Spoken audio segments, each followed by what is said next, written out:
Mental और emotional लाभ scientifically prove हुए हैं। कभी ये बात भी 1 घंटे तक करेंगे कि जो नौधा भक्ति श्रीमद् भागवत में दी गई है, श्रवणम कीर्तनम स्मरणम पाद सेवनम अर्चनम वंदम दास्यम सख्यम आत्मनिवेदनम, 9 प्रकार की भक्ति, भगवान का नाम स्मरण करना, भगवान को दंडवत प्रणाम करना, इसके फिजिकल मेंटल और इमोशनल लाभ कितने हैं। फॉर एग्जाम्पल, हड्डियां कमजोर हो जाती है, उसको बोलते हैं ऑस्टियोपोरोसिस, जल्दी टूट जाती है।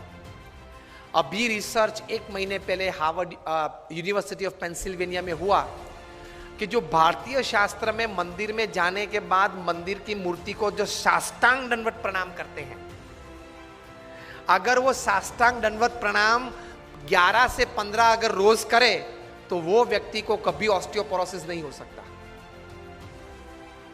यूनिवर्सिटी ऑफ पेंसिल्वेनिया में भगवान के नाम स्मरण में कितनी ताकत है, फिजिकली प्रैक्टिकली। मोक्ष की बात, भगवान के स्वर्ग नरक की बात जाने दो अभी।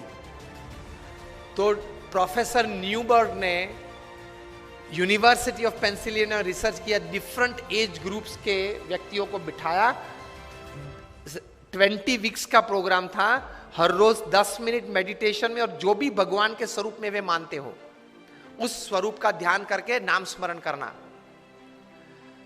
एंड रिजल्ट में एमआरआई टेस्टिंग हुआ, माइंड मैपिंग हुआ, उसमें से प्रैक्टिकल साइंटिफिक रिजल्ट्स ये मिले कि जो छोटे बच्चे थे वो रेगुलर 10 मिनट रोज मेडिटेशन और भगवान का नाम स्मरण करते थे, उनकी मेमोरी पावर 15 to 25% बढ़ गई। जो किशोर अवस्था में थे, युवा अवस्था में थे, उनकी मेमोरी भी बढ़ गई और सेल्फ कॉन्फिडेंस भी बढ़ गया। जो मिडिल एज में थे, 35, 40, 45, 50 में, उनको जीवन में कॉन्फिडेंस बढ़ गया, और जो ओल्ड एज में थे उनको इमोशनल सपोर्ट बढ़ गया, इमोशनल स्ट्रेंथ बढ़ गई, ये नाम स्मरण से प्रैक्टिकली एडवांटेज। तो जो बातें हमारे शास्त्र में महान ऋषि मुनियों ने लिखी है वो बात सही है, it is 100% right, absolutely right. तो एटीट्यूड हमारे शास्त्रों, संत और भगवान के प्रति ये आस्तिक भाव का रखना, उसमें कुछ लेना देना तो है नहीं,